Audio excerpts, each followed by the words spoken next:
Muy buenas tardes, noches a todos de nuevo, a todos los que nos sintonizan por Facebook Live. Muy buenas tardes, noches a los chicos que están en el Google Meet. Eh, bueno, darles la bienvenida a la tercera sesión de nuestra escuela Aprendo Comunismo en Casa. El día de hoy vamos a tener la entrada, la introducción al segundo bloque de nuestras sesiones. La sesión anterior, como se darán cuenta, la pude dictar yo. Pero nada, seguimos organizando, tenemos más de 16 sesiones todavía que terminar para poder formarnos y tenemos la línea de poder trabajarla en distintas plataformas, no solamente en la plataforma del Google Meet, sino también en YouTube, por ejemplo, donde subimos semanalmente las sesiones. Y nada, vamos a presentar la dinámica del día de hoy. El día de hoy tenemos una dinámica como todas las semanas de la exposición, luego el Kahoot con las preguntas puntuales que se hayan visto en la sesión y finalmente las intervenciones de ustedes, compañeros aspirantes, y también de las preguntas que se hagan a través de las redes sociales. Le pediría ahí a los chicos, Luciano, a los chicos que están en la organización con nosotros, que puedan por favor ir compartiendo el directo en los grupos principales. Pero para no continuar alargando esta presentación, aquí estamos ya, muy bien. Quisiera comentar que el día de hoy tenemos una ponencia bastante interesante, que es básicamente el funcionamiento del capitalismo y también las incidencias prácticas de la teoría económica marxista en la realidad, en la práctica. Y para eso tenemos al profesor Roberto Acurio Canal. Él es actual militante del Partido Comunista del Perú, Patria Roja, en Cusco. Es también vicerrector de la Universidad San Antonio de Abad del Cusco.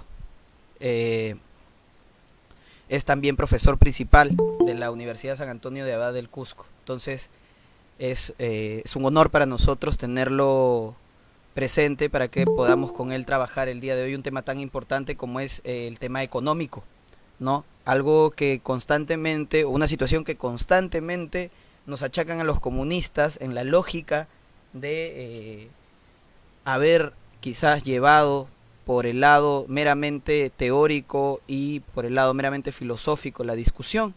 Hoy vamos a quitar todas esas dudas, vamos a quitar todas esas taras, esas falacias, ¿no?, que se hablan de la economía marxista, gracias al profesor Roberto Acurio Canal, que como ya lo presenté de nuevo, lo comento, es vicerrector de la Universidad San Antonio de Abad del Cusco, profesor principal de la universidad en cuestión también, y es militante del Partido Comunista del Perú, Patria Roja, en el Cusco. Bueno, antes de terminar, yo les recuerdo por favor que el compañero Cristian va a estar compartiéndoles un formulario. Ese formulario deben llenarlo por favor para ver la asistencia del día de hoy. Recuerden que hay reglas claras como aspirantes, los que están en el Meet sobre todo. Solamente vamos a hacer el seguimiento de los compañeros que tengan una disciplina mínima para estas sesiones. Compañeros que tengan más de 3 faltas injustificadas y no demuestren interés en la escuela, lamentablemente serán separados, quizás para poder decidir mejor la introducción a su militancia ya en otro periodo. Por ahora, entonces necesitamos un mínimo de disciplina. El compañero Cristian entonces va a estar pasándoles el formulario, se les pediría que lo llenen por el día de hoy. El formulario va a estar pasado por el chat de Google Meet, entonces les agradecemos por favor que lo llenen para llevar un control mínimo. Ya no se permiten interrupciones, hay un momento en donde ustedes van a participar, no se les va a permitir que estén interrumpiendo al ponente, a menos que él así lo establezca, ¿no? Al menos que él haga alguna pregunta. Y nada chicos, para cualquier justificación, tanto los que nos estén viendo por Facebook Live, que no pudieron ingresar al Google Meet, como para los que ya están acá, se comunican con el compañero Cristian, él está en el chat, ya su número lo conocen. Cualquier tipo de justificación con él. Muy bien, habiendo dejado claras las reglas, yo quiero darle el pase al profesor Roberto Acurio Canal, quien en esta oportunidad nos va a acompañar explicándonos el segundo bloque, el segundo de 5, son 5 bloques de nuestras sesiones del Aprendo Comunismo en Casa. El bloque el bloque de economía marxista abre con cómo funciona el capitalismo. Entonces, Luciano, te pediría por favor que comiences a compartir pantalla. Y profesor Leoncio, Roberto Acurio Canal, es toda suya la sesión.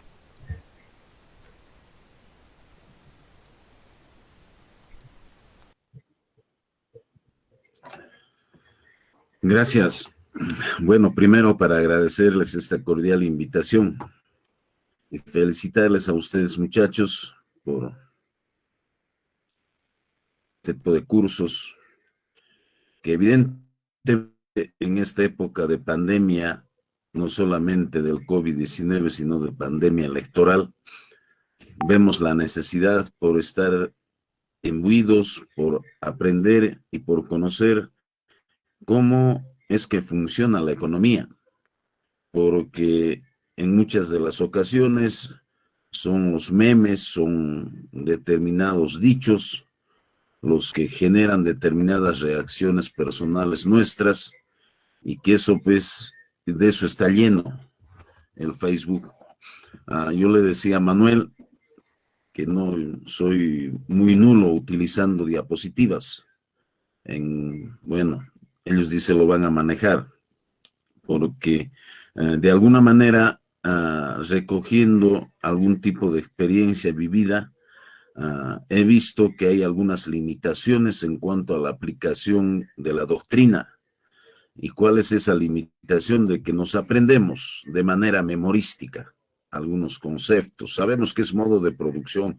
El modo de producción está compuesta por las relaciones sociales de producción y las fuerzas productivas. Las fuerzas productivas está compuesto por el objeto de trabajo, la fuerza de trabajo y los medios de producción. No, repetimos. Pero en muchas de las ocasiones, y es parte de la naturaleza también humana, no sabemos llevar estos instrumentos a la realidad, que un día nacieron de la realidad. Y allí están nuestras fuertes limitaciones. Es lo que yo le decía, por ejemplo, a algunos camaradas, así como hay un dogma de izquierda, también hay un dogma de derecha. Nosotros, cuando aprendemos de los manuales y conceptualmente algunas categorías marxistas, lo aprendemos como rezo, pero nunca somos capaces de aplicar y explicarnos a través de esas categorías cómo es que funciona la realidad. Y lo cierto es pues que estas categorías económicas marxistas tienen vida en la realidad. Y lo que hay que hacer es entender de manera práctica. Es como ahora, ¿no? Los neoliberales nos dicen, oye, la economía de libre mercado funciona bien. ¿Y cómo es eso? Bueno, pues que los precios se fijan por oferta y demanda. Ah, qué bacán. Y ustedes seguramente que conocen muchos de los mercados de la Lima grande, de la Lima centralista, y ustedes van a ver pues que efectivamente hay oferta y demanda, caramba, y cómo los precios, ¿no? Si hay abundancia, bajan, y cómo los precios, si hay restricciones en la oferta, suben.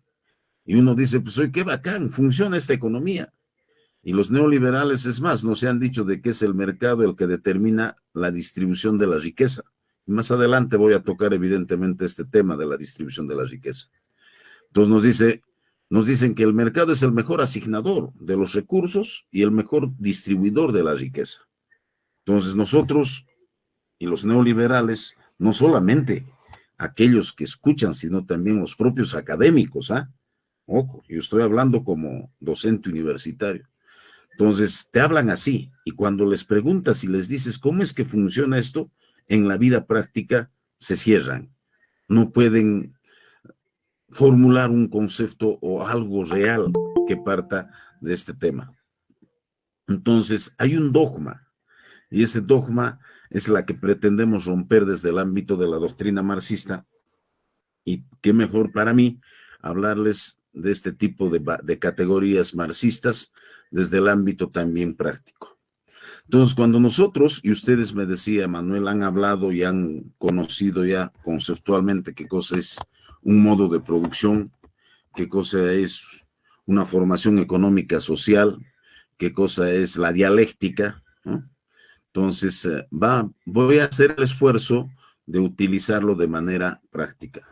A ver, ustedes, bueno, todavía son jóvenes, a muchos de mis estudiantes les digo, cuando salgan de la universidad, vean los negocios que los rodea, vean cómo la gente se articula para comprar y vender, vean cómo la gente despierta para dos cosas. Uno, alimentarse y vestirse, y dos, mantener la reproducción humana. Porque si no se pierde, pues, se pierde la especie humana. Y ahora, con mayor gravedad, hemos visto cuán frágil había sido la existencia del hombre sobre la faz de la tierra, que una pandemia puede acabar con la presencia del hombre en la tierra.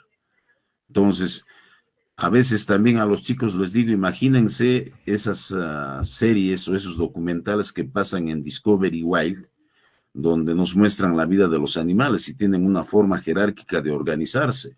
Los leones, las hienas, los elefantes. Y nosotros no estamos muy lejos de ello. Lo único que nos diferencia es nuestra capacidad de raciocinio, nuestra capacidad de reflexión y nuestra capacidad de modificar la naturaleza, adecuarla a nuestras necesidades. Y precisamente este don que nos otorgó la naturaleza, la hemos llenado de varias teorías y varias formas que supuestamente son parte del conocimiento humano y la que nos explican la realidad, y lo hemos convertido pues en una suerte de credo en el diario vivir.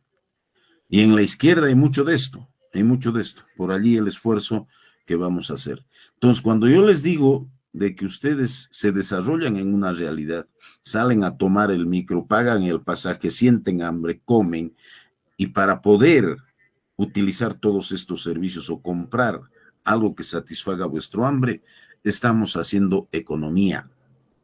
Y este tipo de economía no siempre ha sido el mismo. Imagínense la época primitiva. Se producía, se da la primera gran división social del trabajo. El hombre descubre la agricultura, descubre la ganadería, y comienzan los intercambios porque el que criaba animales no tenía producción agrícola y viceversa. Entonces comienza la necesidad del intercambio, porque yo quiero comer carne, pero soy agricultor, y el ganadero quiere comer papa, pero es ganadero, cría ganado. Entonces vemos la necesidad de intercambio. E imagínense a esos dos hombres, voy a achicar el mundo, que esta necesidad de intercambio los lleva a decir, oye, ¿cómo cambiamos una vaca con una carga de papa?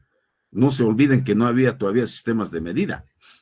Entonces los hombres van pensando y dicen, oye, a mí me cuesta mucho trabajo producir la papa. Tú sueltas a tu ganado y lo crías. No generas el esfuerzo físico, la inversión de trabajo que hago para producir esta papa no es igual que para producir el ganado, ¿no?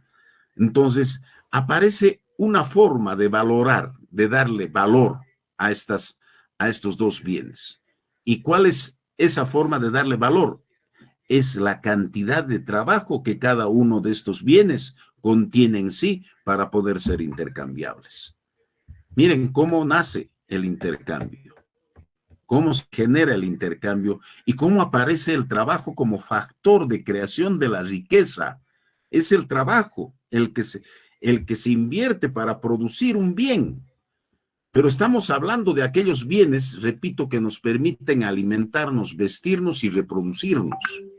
No estamos hablando todavía de los servicios. ¿Cuáles son esos servicios? Por ejemplo, ya en nuestra época, o en la época anterior, en la época esclavista, el del comerciante.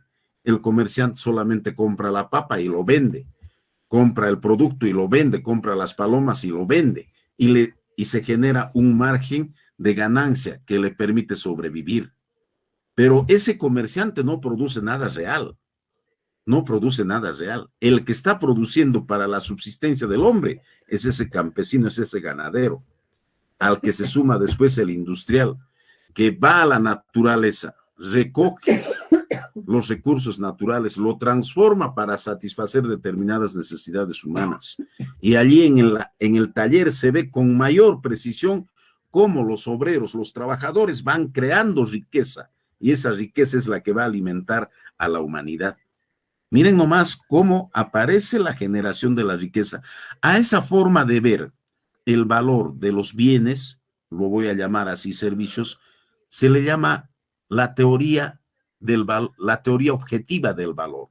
O sea, estamos recogiendo de las propias evidencias cómo se producen ya ahora en la época capitalista las mercancías, en la época primitiva los bienes que permitían transar a partir de la cantidad de trabajo que contenía cada uno de estos bienes. Pero posteriormente esto se va perdiendo. se va perdiendo por las formas. Imagínense, pues, ver este tipo de expresiones en la época primitiva es mucho más sencilla que verla ahora, porque ahora nos vamos a Plaza Vea y no aparece el obrero, no aparece el empresario, solamente aparece la mercancía. A esta forma de ver la mercancía, de apreciar en los stands de Plaza Vea, se le llama el fetichismo. O sea, pareciera que la mercancía adquiere vida propia. ¿Por qué? Porque esconde estas relaciones de empresario-trabajador, donde se producen los bienes y servicios y donde aparece en su máxima dimensión cómo el obrero, cómo el trabajador, cómo el campesino invierte cantidad de trabajo para darle valor a las mercancías. Señor, no es el trabajador el que produce valor, sino es en el mercado el que se crea valor a través de la demanda, a través de la necesidad de las personas por satisfacer la compra de un bien. Entonces, de allí nace la teoría subjetiva y la teoría objetiva. Evidentemente que esa teoría subjetiva, esa justificación de que el valor de los bienes y servicios nacen en el mercado por la oferta y la demanda, es para justificar en la empresa que hay que pagarle no solamente al trabajador, sino hay que pagarle a la naturaleza, hay que pagarle al capital y hay que pagarle a la empresa. La diferencia es que el único ser vivo, el único ser activo es el trabajador. El resto son, como la naturaleza, sujeto de ser propiedad de alguien. El capital que viene a ser acumulación de trabajos anteriores y que no tiene vida propia, no tiene espíritu. Y la empresa que simplemente es un nombre. Pero se justifica así el supuesto pago a los trabajadores. A eso nosotros llamamos riqueza. Y allí les he hablado que se combina el trabajo, se combina la maquinaria, el equipo, ¿no? Entonces, visto así el problema desde las dos ópticas, nosotros como marxistas debemos saber hacer un diagnóstico completo de lo que es el sistema capitalista. Es como el médico necesita de un cuerpo humano, dice cabeza, tronco, extremidades superiores, inferiores, el corazón, el hígado. Igualito nosotros necesitamos para poder hacer un diagnóstico y no solamente conocer e interpretar nuestra realidad, sino transformarlo. Y más adelante les voy a explicar cómo se transforma. Entonces nosotros necesitamos ver esa sociedad. Y voy a hablar todavía antes de lo que es un modo de producción y de manera especial el modo de producción capitalista. ¿Cómo es este modo de producción capitalista? Y como ustedes ya conocen conceptualmente que el modo de producción está compuesto por las fuerzas productivas y las relaciones sociales de producción, me voy a abocar a ir a la praxis, a la aplicación de estos instrumentos o estas categorías que nos permite interpretar la sociedad. Entonces se dice que las fuerzas productivas están compuestas por el objeto de trabajo, que es la naturaleza, donde descansa la fuerza del hombre. Está compuesta por la fuerza de trabajo, que es las energías, la inversión de trabajo que el hombre despliega para poder transformar la naturaleza y adecuarla a sus necesidades. Como nosotros sembramos papa, cosechamos la papa y satisfacemos nuestra hambre. A eso nos estamos refiriendo. O cómo nosotros sacamos el algodón, lo convertimos en tela y mediante la industria textil lo convertimos en un vestido. A eso nos estamos refiriendo.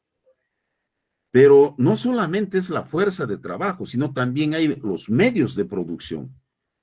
Allí están los instrumentos de trabajo, toda la maquinaria y el equipo que nos permite transformar esos bienes y servicios. Pero ¿quién es el actor principal? Y a esto voy. Yo también en mi época estudiantil no lograba comprender, a pesar que me sabía de rezo, todos estos conceptos. Es el hombre. ¿Dónde está el desarrollo de las fuerzas productivas? En el hombre, en su conocimiento. Porque los medios de producción son una suerte de materia inerte que el hombre activa para poder dirigirse a la naturaleza y transformar. Pero para ello, él ha tenido que crear esos instrumentos de trabajo. Él ha tenido que modificar la naturaleza para adecuarla, para poder explotar la naturaleza. O sea, tiene que haber un nivel de conocimientos en el hombre. Y ese nivel de conocimientos es pues variado en las sociedades. porque normalmente, por ejemplo, a veces decimos, los europeos tienen mucha más amplitud que los peruanos. Es porque no so, más adelante les voy a explicar por qué le llamamos también esa la expresión cultural, sino que nosotros no estamos abiertos a la incorporación de esas tecnologías y a su uso para poder hablar de mayores fuerzas productivas desarrolladas. Otra explicación mucha más doméstica, por ejemplo, en el Ande peruano, todavía los campesinos utilizan medios de trabajo rudimentarios, el arado en base a bueyes, la chaquitaglia. Entonces, y nos vamos a la costa y en la costa ya los campesinos utilizan tractores, o sea, ya medios mecanizados. Y uno se pregunta, oye, ¿y por qué el campesino de la sierra no hace lo mismo? Es que en el campesino de la sierra todavía no existe la ganancia como un objetivo final de su actividad. Todavía él no produce pensando en el mercado, cuánto va a ganar, sino que el campesino produce pensando en el nivel de subsistencia de él y de su familia. Entonces hay una diferencia cultural, por eso para ellos se hace inalcanzable el uso de medios de trabajo mecanizados.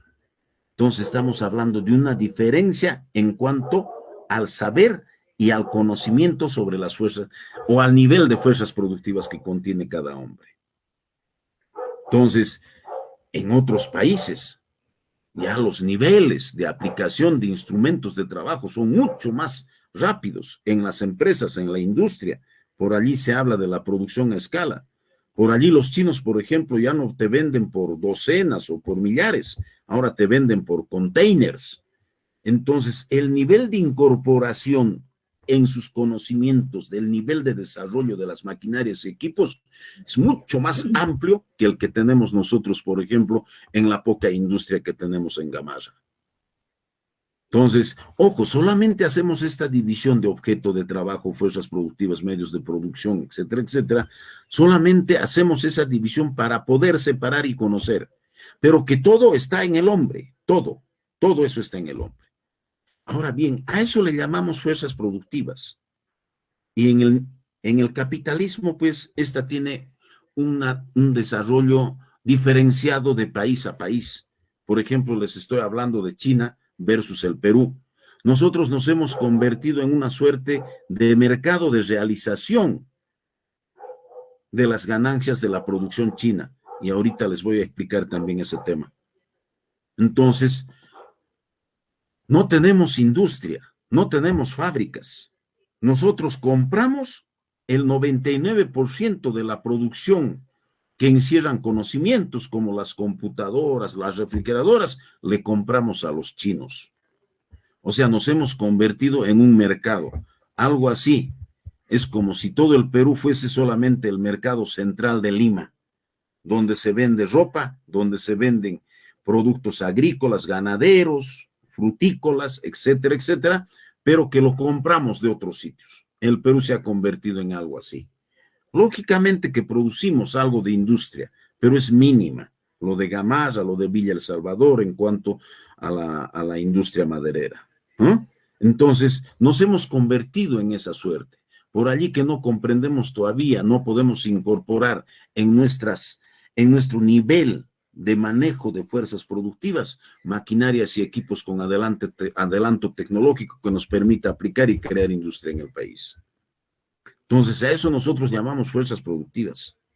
Y relaciones sociales de producción llamamos, uno, ¿a qué tipo de propiedad hay en ese modo de producción? ¿Es comunal o es privado? Pero estamos hablando sobre los medios, la propiedad privada sobre los medios de producción. Ojo, porque usualmente ustedes han escuchado, dice porque nosotros aspiramos que un comunismo va a desaparecer la propiedad privada sobre los medios de producción, pero la burguesía en estos últimos meses nos ha endilgado y nos ha dicho de que les vamos a quitar sus casas, les vamos a quitar sus propiedades a los campesinos, a la clase media. No es así. Lo que nosotros hablamos es de los medios de producción. O sea, me explico, hablamos de las empresas, de las industrias, la industria minera, la industria textil, la industria maderera, todas esas industrias en el Estado comunista, no en el socialista, van a desaparecer y va a ser administrada por el Estado. Pero ese comunismo dice que va a surgir cuando ya desaparezcan incluso todas las fronteras que dividen a los países. Y entonces imagínense cuán lejos estamos de ello, ¿no es cierto? Entonces, hablamos de eso, hablamos sobre las relaciones de explotación. ¿Y cuál es la relación de explotación que tenemos dentro de este modo de producción? El salario. Todavía tenemos los vestigios de la comunidad, donde se reparten por igual las tierras y a partir del reparto de las tierras, equiproporcionalmente la producción. Había sociedades donde todavía nosotros tenemos la suerte de ver eso en Maldonado, los no incluidos o los no contactados, creo que los llamamos, ¿no? Imagínense, ellos no quieren mezclarse con nosotros, allí no hay propiedad privada, nadie dice, esta es mi casa, mi terreno es de 3.000 metros cuadrados, ellos viven en común, en ellos, en su cabecita no entra todavía que tienen que tener un sentido, que tiene que tener un sentido jurídico la propiedad de la tierra, por ejemplo, ¿no? Entonces hay una diferencia allí, ¿correcto? Entonces a eso llamamos las relaciones de explotación en base al salario, en base a la minca, que todavía hay en algunas zonas, en base al AINI, que todavía subsisten en algunas comunidades, y las relaciones de distribución de la riqueza. ¿A qué llamamos las relaciones de distribución de la riqueza? Y aquí va lo que les había manifestado que más adelante les iba a comentar.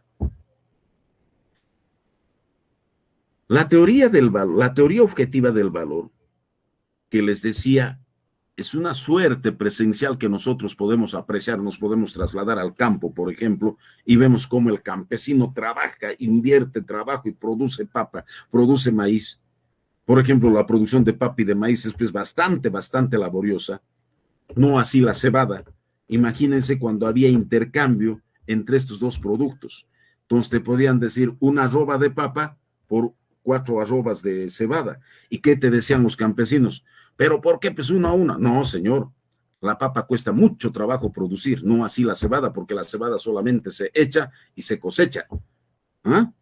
Entonces, hay esa inversión de trabajo. Entonces, el trabajo es el generador de la riqueza. Entonces, ¿qué sucede?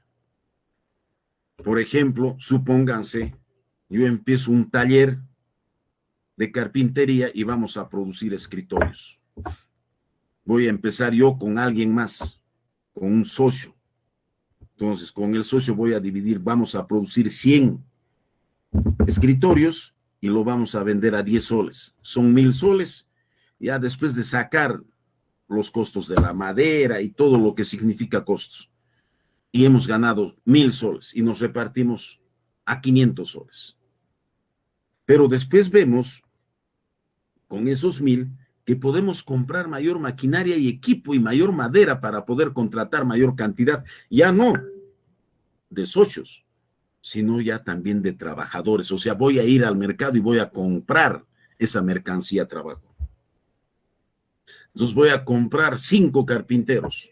Esos carpinteros van a venir y van a producir los escritorios. Ya no voy a producir 1.000, voy a producir 4.000. Ya no voy a recibir, por decirles 10.000, sino 1.000, sino 4.000. Entonces, yo con mi socio voy a decir, nos repartimos 3.000 y les damos 1.000 a los carpinteros, a los 4 o 5. Entonces, ¿qué estoy haciendo? Estoy distribuyendo en ese pequeño taller todo lo que ha significado la producción de productos de madera. Igualito sucede en el ámbito macro de la economía. Se pierde evidentemente este ejemplo del taller.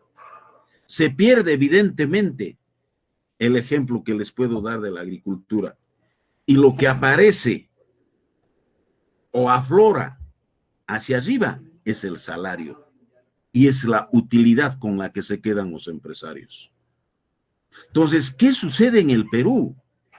En el Perú del 100% de la valoración de estas, que les hablaba en el ejemplo, de estos escritorios, que les decía que se había producido por un orden de 4.000 soles, se constituye en la riqueza, en el Producto Bruto Interno.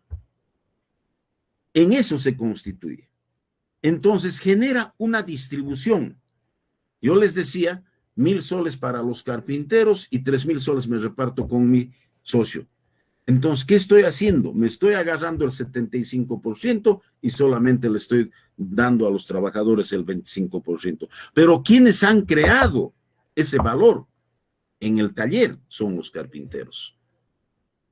Entonces, esa forma de pago es la que genera algo de inequidad. Y esa inequidad es la que el hombre quiere ir superando a través de la época esclavista, de la época feudal, la época capitalista, y probablemente en el socialismo se va a menguar y en el comunismo va a desaparecer. Fíjense nomás que en el esclavismo el hombre podía disponer de la vida de otro hombre, podía venderlo. Y ese sistema era pues bastante cruel. Y el hombre, con sus conocimientos que tenía, tuvo que buscar una sociedad donde no exista este tipo de crueldades. Y transitamos hacia la época feudal. Pero en el feudalismo, de igual manera, había explotación del hombre por el hombre, y el hombre sigue buscando, en base al conocimiento, una sociedad donde desaparezca la injusticia social. Y ustedes han escuchado hablar de la Revolución Francesa de 1789, donde se instaura el capitalismo en el mundo, que no es sino la búsqueda de un sistema donde desaparezca la explotación del hombre por el hombre. Pero después aquellos que habían promovido esta nueva sociedad, donde presumiblemente no debía haber explotación del hombre por el hombre, genera otro tipo de explotación, pero mucha más velada, mucha más escondida, porque ya no aparece, porque supuestamente el trabajador es dueño de su trabajo, es dueño de su mercancía trabajo, y si quiere trabaja y si no quiere no trabaja, ¿no? Presumiblemente es libre, pero se esconde pues en este tipo de relaciones esa forma de distribución que los gobiernos instauran a través de lo que nosotros llamamos modo de producción, y dentro de los modos de producción los modelos económicos. Y en el Perú, vean ustedes las cifras. ¿Cuánto es lo que se llevan los trabajadores? Curioso, el 30%. Y los empresarios, el 70%. O sea, hay una inequidad en la distribución de la riqueza. ¿Cómo se pueden llevar tanto? En Estados Unidos, ¿cómo es? Los trabajadores se llevan el 60% y los empresarios el 20 y tantos %. Y los sectores pequeños, menudos, empresarios se llevan el resto. Pero los empresarios no se llevan más allá del 20, 25%, y así se ha creado una inequidad. ¿Por qué? No es la habilidad del hombre a través de la empresa que genera este tipo de riqueza, por favor, sino es el modelo. Por ejemplo, en el Perú, si no se privatiza la educación, no habrían los Acuña, no habrían los Luna, y todavía con exoneración de impuestos. Tuvo que ser el año 90 en el que se modifique la ley de propiedad de los colegios y de las universidades para que aparezcan los Acuña y aparezcan los Luna. Si no, no habían. No habían. Entonces, caramba, ellos se convirtieron en los ricos del Perú, pero con una mano de un Estado neoliberal que privatizó y convirtió en mercancías no solamente la educación, sino también la salud. Entonces, todo depende de quiénes están arriba. ¿Y quiénes están arriba en el caso peruano? 12 grandes familias. Ustedes han escuchado, me he olvidado ya el autor. No es Quirós, es bueno, me he olvidado. Es docente de la Católica. Su primer libro lo sacó el año 85, el año 88, Los 12 Apóstoles. Eran los 12 grandes ricos en la economía. Y ahora lo ha actualizado el 2018-2019, donde también siguen existiendo 12 grandes familias ricas, pero ahora son 6 provincianos y 6 limeños. Y esas 12 grandes familias tienen 7 conglomerados empresariales, pero no en actividades como les decía, y ahora voy a aclarar eso, en actividades como la ganadería, como la agricultura o la industria, apostar por la transformación textil o la industria de, no sé, otro tipo de industrias donde los riesgos son mayores, sino curiosamente estos amiguitos se han separado aquellas actividades donde los niveles de rentabilidad son grandes y son fáciles.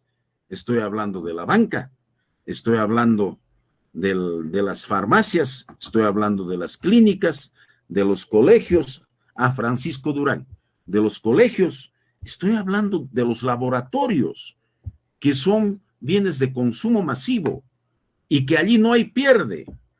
Y en el caso peruano, ahí está el dueño del Banco de Crédito y el dueño de Interbank. Son 7, pero manejan pues grandes montos de dinero y se dedican a la compra y venta. No se dedican a la producción real, pero son los que ganan más. Y allí va, por ejemplo, ese dogma que les decía. No se han mantenido y no se han dicho, oiga, el libre mercado funciona, mira qué bacán. Y evidentemente algunos de nosotros nos hemos dedicado al comercio callejero, al comercio informal o al comercio formal, poniendo una ferretería, etcétera, etcétera, y hemos tenido unos valores económicos importantes que nos ha permitido comprar nuestra casita, comprar un carro. Fíjense. Y eso nos ha permitido ver y decir, oye, este modelo funciona. Ah, entonces el libre mercado, donde la oferta y la demanda determina el precio del producto, funciona, sí. Y además, mira, lo que tú haces, estás escogiendo dónde y cómo ganar. Mira, tu decisión te está permitiendo eso. Lógico que no nos hablan de otros mecanismos de la economía que permiten ese tipo de expresiones económicas. Pero, oiga, ¿y nuestros campesinos tendrán también esta virtud? No, nuestros campesinos ganan lo mínimo. Si ganan, y en épocas de pandemia pierden porque ellos le venden al intermediario y el intermediario es el que se lleva mayores valores agregados. O sea, quien produce para la mesa pierde. El ganadero igual. La actividad minera, ustedes saben que está concesionada. Y vamos a hablar de a cada poquito eso. Entonces, son esos sectores. Y la banca, oiga, y la banca no te produce nada, solamente cambia de mano el dinero. Pero ese tipo de personajes no se rigen o no determinan el precio de sus precios, de los productos o servicios de acuerdo a la oferta y la demanda. Sino ellos imponen el precio. ¿Por qué? Porque ellos trabajan en estructuras de mercado monopólicas y oligopólicas. ¿Por qué? Porque el banquero dice pues 40% a las MIPES y 150% a los consumidores. ¿Y quién le va a decir que no? Y ahora presumiblemente se está regulando a través del Banco Central de Reserva y la otra vez la China dijo, no señor, lo que no se necesita regular, lo que se necesita es que vengan mayores bancos. Imagínense a ver, que en Lima haya 1000 bancos. Nunca va a haber. Porque esos bancos que actualmente existen en la capital son suficientes para atender los requerimientos financieros de todos los agentes económicos. No se necesita más. No se necesita más. No van a entrar más, por más que los invites, por más que les des mayores facilidades. Porque así funcionan esos mercados. Y esos mercados son los que manejan cualquier cantidad dentro del volumen comerciado en el Perú, y no esas miserias que manejamos a través de los mercados en el diario vivir. Pero miren cómo nos han engañado con ese dogma de libre mercado. Y nos han engañado que eso distribuye mejor. ¿Y qué cosa hemos encontrado? Informalidad. De los 17 millones, el 70% de los peruanos trabajan de manera informal, comprando y vendiendo. Entonces, ese tipo de capitalismo que tenemos, no es pues ese capitalismo de Estados Unidos, no es ese capitalismo de Japón, ¿no? Donde hay industria y hay valores que se van creando, hay plusvalías grandes que permiten una acumulación rápida de los activos de las empresas. No, no tenemos eso. sino que nosotros nos hemos convertido en mercado, casi todo, ¿no?, el espacio geográfico, y solamente compramos y vendemos, o sea, realizamos la utilidad de las grandes empresas existentes fuera del país. Entonces, ese tipo de economía es el que ha generado también las micro y pequeñas empresas informales en el país y las formales, de 3.7 millones. El 99.46% son micro y pequeñas empresas. O sea, ¿quiénes consideran? A nuestros campesinos, a los que compran, venden, a la señora que está vendiendo papa en el mercado. Ellos son el 99.64%. Y solamente el 0.36% son medianas y grandes empresas y manejadas por esas 12 grandes familias. Esa es la economía que tenemos. Pero ¿cómo funciona ese capitalismo en nuestro país? Ese capitalismo funciona porque nosotros le permitimos, a través de la venta de minerales que está concesionada, repito, y regresa solamente los dólares que va a llegar al empresario, está bien, para pagar los impuestos al Estado, las regalías, el impuesto a la renta, el impuesto a la minería, etcétera, etcétera. Y ese dinero se ha vuelto en mucho dinero para el Estado. Y a partir de ese dinero invierte y genera impactos indirectos en el crecimiento del sistema financiero, del sistema del sector construcción y el comercio. Miren la economía que tenemos. Y ese es el capitalismo que tenemos. Y eso genera esa distribución que les decía.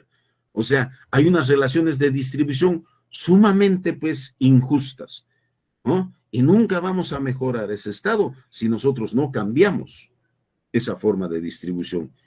¿Y quiénes defienden eso? Son la CONFIEF, el sindicato de los empresarios. Entonces, hay pues unas relaciones sociales de producción y de fuerzas productivas, pero había que romper esto. Claro que hay que romper. Pero ¿y cómo rompemos? Entonces, tenemos relaciones sociales de producción y fuerzas productivas.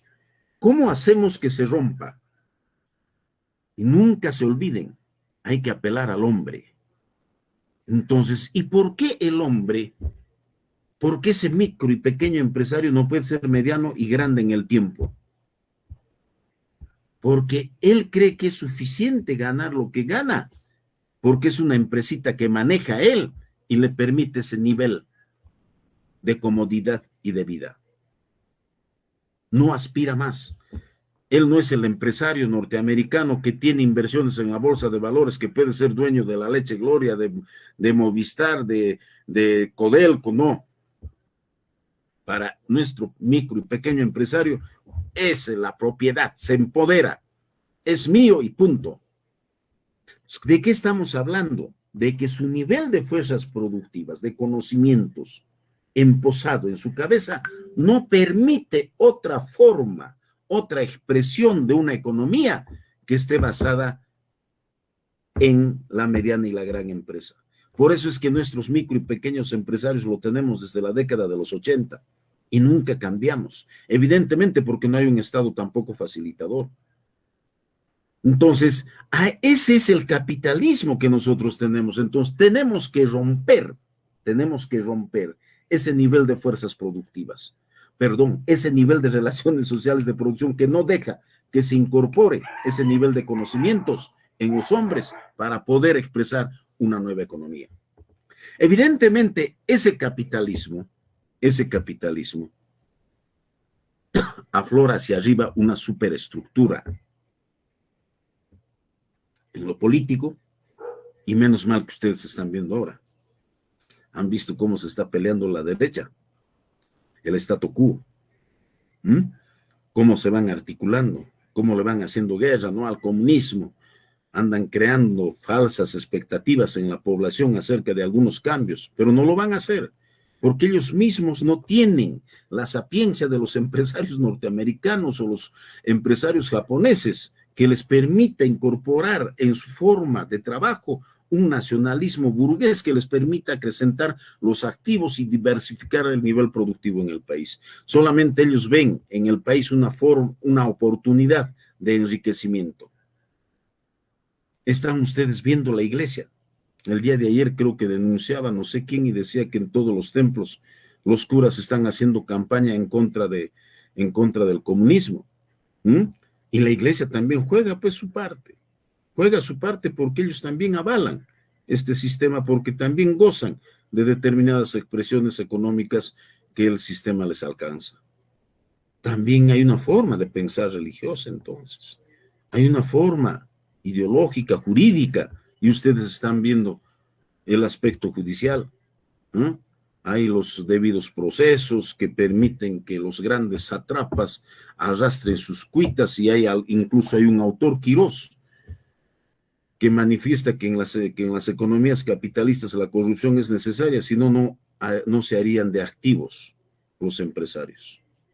Entonces, vean nomás todo este mundo que se va generando y cómo va aflorando en cada, ojo, también eso que les decía de la religión, que les decía de la política, de la educación, ¿no?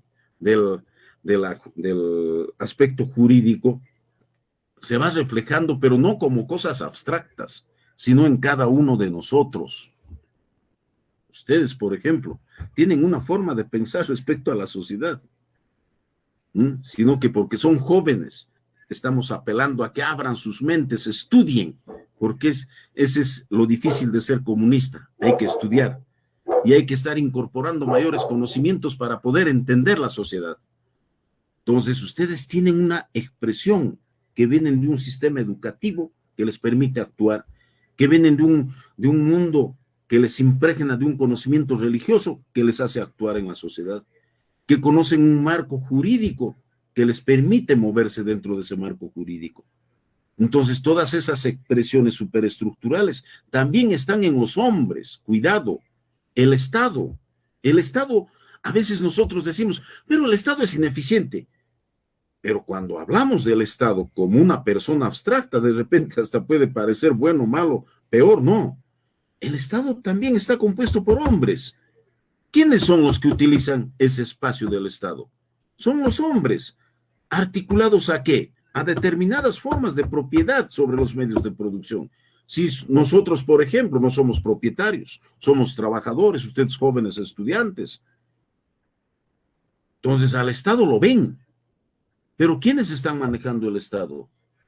¿No son los 12 apóstoles articulados a través de la CONFIF que direccionan la política económica en el país? ¿No son esos 12 apóstoles los que direccionan a través de la academia los tipos de conocimiento que se deben impartir, no solamente en los colegios, sino en las universidades? Son ellos el Estado. Y ellos son los que nos están impregnando de esas formas de pensar que vienen a propósito de un modo de producción capitalista. Y finalmente, jóvenes, un poco para redondear esto, cuando yo les hablaba del trabajador, del productor, de los escritorios, les decía lo siguiente. Yo, dueño de taller, con mi socio le hemos vendido los 4,000 o los 400 escritorios y hemos recogido 4,000 soles. Nosotros nos hemos quedado con 3,000 y 1,000 lo hemos repartido entre nuestros trabajadores. Y les decía que esa es la forma de distribución de la riqueza, que en nuestro caso hablamos del Producto Bruto Interno. Entonces, ¿qué cosa es? ¿De dónde está viniendo ese dinero? Del trabajo. A mí me contrataron como carpintero. Yo he producido 10 escritorios y por estos 10 escritorios me están pagando, voy a decirlo así, 40 soles. Y el empresario, por el simple hecho de ser empresario, se está llevando 60 soles. Entonces, ¿quién ha creado los escritorios? Yo como trabajador. Porque el precio de la madera, el precio de la laca, ha entrado como costo y es parte del precio del escritorio. Ellos no crean valor, es el trabajador el que crea valor. Yo que he creado el valor, me estoy quedando con 40 y el empresario se está apropiando de 60. Y esa apropiación va generando acumulación de activos que posteriormente se va a llamar capital. Y así ha funcionado el sistema y así funciona el capitalismo. En muchas de las ocasiones a mí me dicen, oiga, pero en China también funciona el mercado. Lo que nosotros hablamos de modos de producción es cuando hablamos de fuerzas productivas y nunca se dejen llevar así de las narices. de fuerzas productivas y relaciones sociales de producción. Hablamos de relaciones sociales de propiedad sobre los medios de producción. No hablamos de la presencia del mercado. Ojo. Y lo que los amiguitos te dicen, pero en China se utiliza en el mercado. Y yo en muchas de las ocasiones les digo, ¿y cómo intercambiarían sus productos? ¿Harían trueque de nuevo? Si es una sociedad adelantada, ¿cómo no van a utilizar el mercado? El mercado no es el problema, el mercado tampoco es creación histórica del capitalismo. El mercado, ustedes lo han visto en Semana Santa, en las películas de Jesús, el mercado ya existía en la época feudal, en la época esclavista, perdón. No solamente existía el mercado de bienes y servicios, sino también existía el mercado de esclavos, donde se compraba y se vendía al hombre. Ustedes han visto Ben-Hur. Entonces el mercado no tiene allí nada que ver, ¿no? O en muchas de las otras ocasiones nos dicen, oye, mira, este es comunista y vive como rico. Si el socialismo es una etapa superior al capitalismo, quiere decir que nosotros debíamos aspirar a una vida mejor que los hombres del capitalismo. Y si alguna vez llegamos al comunismo, o sea, si todavía voy a ver, bueno, pues el nivel y la calidad de vida serán mucho mayores. Y no como en las épocas del capitalismo, donde el objetivo, donde la forma como se los involucra es a través de la ganancia. Y el objetivo de vida se ve en el dinero, no en el hombre. Entonces, esa forma de apropiación se conoce como salario y plusvalía. Y esa plusvalía es la que se realiza en la venta de los productos en los mercados. Y de esa plusvalía es la que habla Marx cuando dice que los empresarios se apropian como suyo esa parte de la creación de la riqueza por parte de los trabajadores. Y eso les permite acumulación. Evidentemente, imagínense nomás, hace poquito hay un economista francés, no me acuerdo tampoco los nombres, que escribió un libro sobre que se llama sobre la distribución de la riqueza en Estados Unidos, y se percató que el 1% de la población se lleva el 99% de la riqueza en Estados Unidos.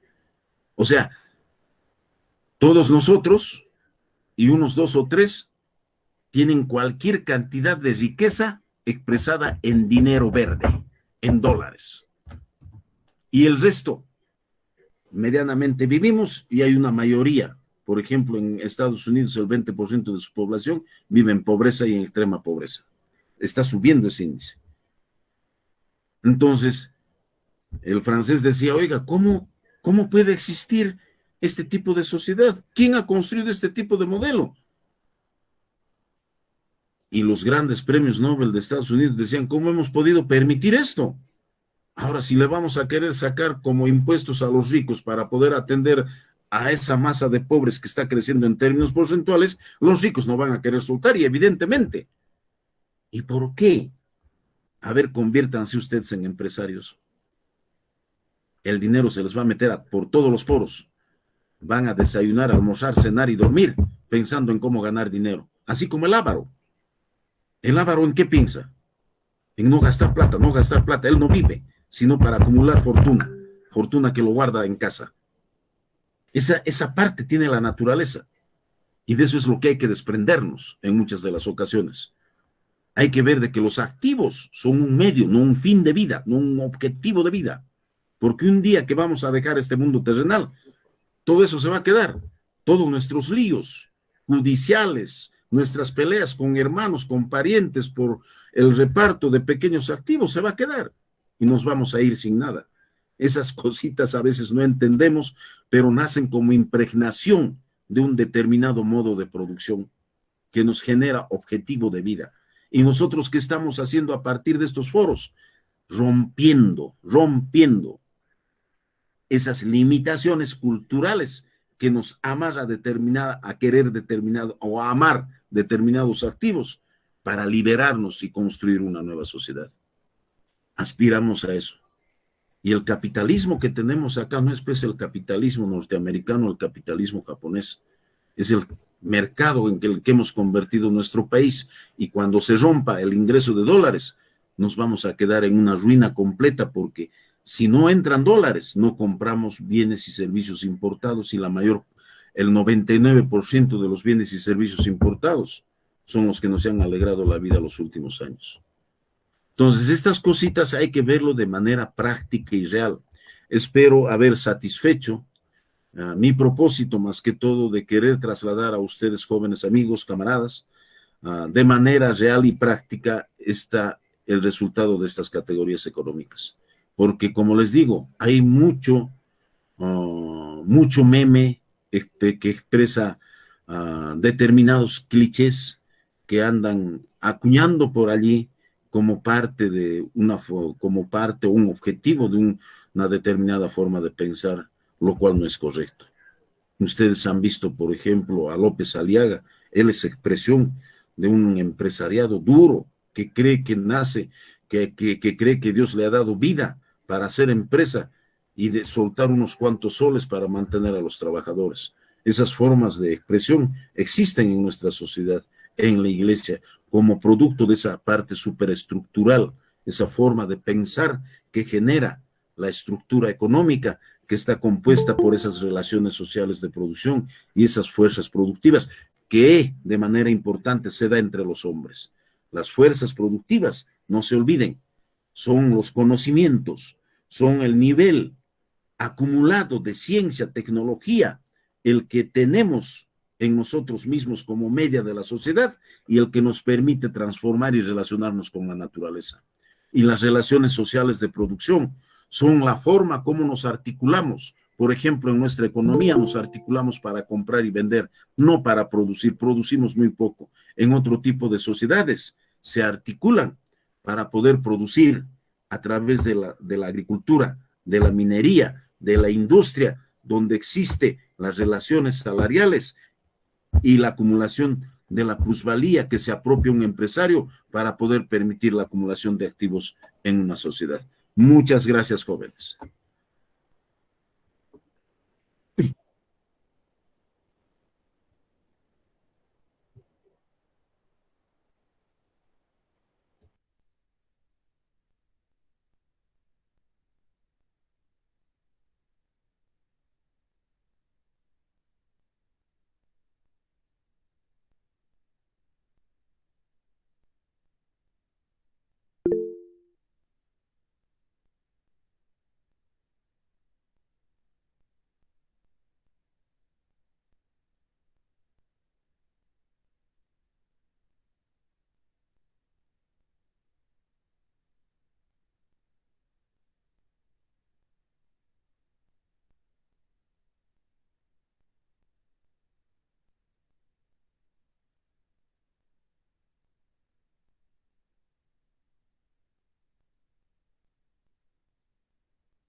Camarada, no se puede ver, no estás compartiendo pantalla.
Sí, cámara, ahí veo todo. No te preocupes. Muy bien, entramos al Kahoot entonces. 932-7216. 932-7216 es el pin de juego de hoy. Vamos a esperar un minuto más. 8 y 10. Si no entra nadie más, ya comenzamos. 8 y 10. Si no entra nadie más, comenzamos. Recuerden que tenemos 15 sesiones en adelante todavía, como se los comentaba. Este es el bloque de economía marxista. Tenemos 3 sesiones más del bloque de economía marxista. Vamos a ver historia de la economía. Vamos a ver también, después de historia de la economía, ya en sí, teoría de valor-trabajo y algunos conceptos como plusvalía. El profe los ha tocado de forma general hoy día, se van a tocar de forma particular ya en las siguientes clases. Y después tendremos algunas otras más. Vamos muchachos, ingresen por favor. Listo, creo que vamos a comenzar ya. No hay más ingresos.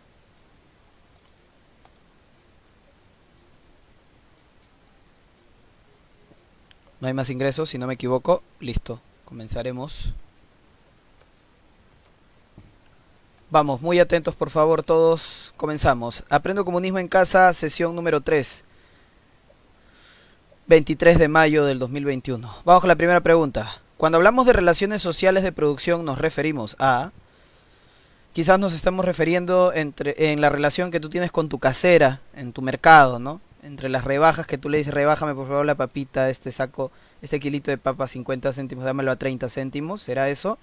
¿Será en la capacidad que tenemos para generar confianza con un banco para que nos dé crédito? ¿Eso es una relación social de producción? ¿O las relaciones sociales de producción están basadas en torno a los medios de consumo, a tener celular, laptop, zapatillas? O sea, generamos relaciones sociales de producción en torno a que yo uso internet, uso Facebook. O las relaciones sociales de producción estarán vinculadas a la propiedad de los medios de producción, las empresas, las industrias, las máquinas, lo que genera, lo que le sirve al ser humano para generar riqueza. Cuando hablamos de relaciones sociales de producción, ¿a qué nos referimos? ¿A la rebajita que le pides a tu vecina? ¿A tener un iPhone?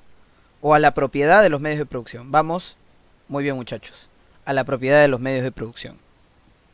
A la propiedad de los medios de producción. Si tú tienes medios de producción, si tú tienes una empresa, si tú tienes una industria, si tú tienes una fábrica, si eres dueño de capital que constantemente está reinvirtiéndose y tienes una empresa, esto va a generar que la relación social de producción que tengas en el marco del capitalismo, pues sea, por ejemplo, de burgués o de obrero. Bueno, en este caso, pues de clase dominante o clase dominada. Vamos a ver, Shalom, felicitaciones, primer puesto. Sigamos, segunda pregunta. Para la teoría objetiva del valor trabajo, el que produce la riqueza es... ¿Quién produce la riqueza? ¿El Estado? ¿Las máquinas que transforman el insumo? ¿Los empresarios de manos del obrero? ¿O la fuerza de trabajo del ser humano? Acuérdense que todavía tenemos amigos, compañeros, eh, que plantean que la riqueza la producen los empresarios, ¿no? No le digan nada a los empresarios, ni hablemos de revisar los contratos sobre los recursos naturales en el Perú, porque los empresarios se van, sube el dólar y nos vamos a la crisis. Eso es lo que dicen, ¿no?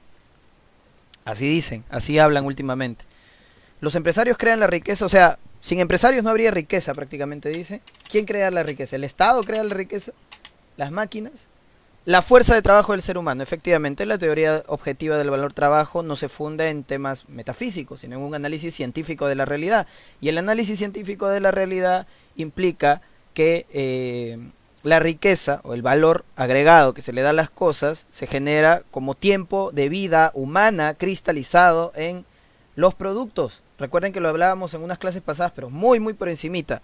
Este fósforo, si no hubiera tenido intervención humana, esa intervención humana que ya no puedes ver aquí, porque ese es el fetichismo, gracias a esa intervención humana, ese tiempo humano invertido en esta cajita, en estos palitos, es el tiempo que se va a configurar como riqueza y que no va a regresar al trabajador. Se va a extraer a través de la plusvalía. Chicos, disculpen que esté un poco afónico por la marcha de ayer. ¿Qué tipo de capitalismo existe en nuestro Perú? Según el análisis objetivo de la realidad, no según el capricho de tu amigo el libertario que dice que el Perú es comunista, o que dice que el Perú es capitalista, o perdón, socialista porque nos gobierna Sagasti y Sagasti es del Movadef, ¿no? No según él. Según el análisis objetivo de la realidad al que te ha acercado el profesor, ¿qué tipo de capitalismo existe en el Perú? Capitalismo de Estado, capitalismo de producción basado en la generación de valores agregados, o sea, de industrias, capitalismo proteccionista que permite el impulso de los productos nacionales, o capitalismo de realización, basado solo en el intercambio de mercancías. ¿Qué tipo de capitalismo existe en el Perú, muchachos? Vamos. ¿Capitalismo de Estado podrá ser? En algún momento Lenin dijo que en la Unión Soviética había capitalismo de Estado y que el capitalismo de Estado era infinitamente superior al capitalismo como tal, como se conocía en ese tiempo, que era el capitalismo imperialista. No tenemos capitalismo de producción, chicos.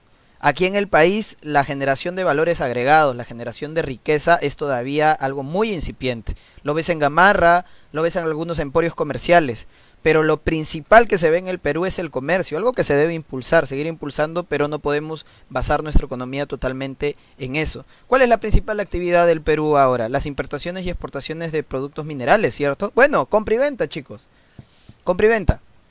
Entonces, ¿qué tipo de capitalismo existe en el Perú? Un capitalismo de realización, basado solo en el intercambio de mercancías. Lamentablemente esto es la principal característica de nuestro capitalismo. Ojo, no quiere decir que sea la única, ¿no? Pero es la principal característica. Muy bien, José Quispe, felicitaciones, sigues primerito. Vamos con la penúltima pregunta. La apropiación del valor se conoce económicamente como, y aquí van a volar muchos. Cuando el empresario se apropia del valor que genera en un producto el obrero, o en un insumo el obrero, ¿cómo le llama a esta apropiación de valor? Ya cuando tiene este valor en las manos, ¿cómo le llama? Robo de fuerza de trabajo, le llaman nacionalización, expropiación. ¿Cómo le dice? La apropiación del valor se conoce económicamente como... ¿Cómo le dice a este valor que acaba de expropiar el capitalista, el amigo empresario, ¿no? Que casi a veces lo hace sin darse cuenta porque el sistema funciona así. Claro, luego ya lo hace explícitamente cuando defiende el modelo, ¿no? Capital. Ya, capital, muchachos. El valor que se obtiene de la apropiación del valor de los trabajadores es el capital. Manuel, pero no se llama plusvalía. Ya, muy bien. La plusvalía básicamente es ese valor agregado que no regresa al ser humano.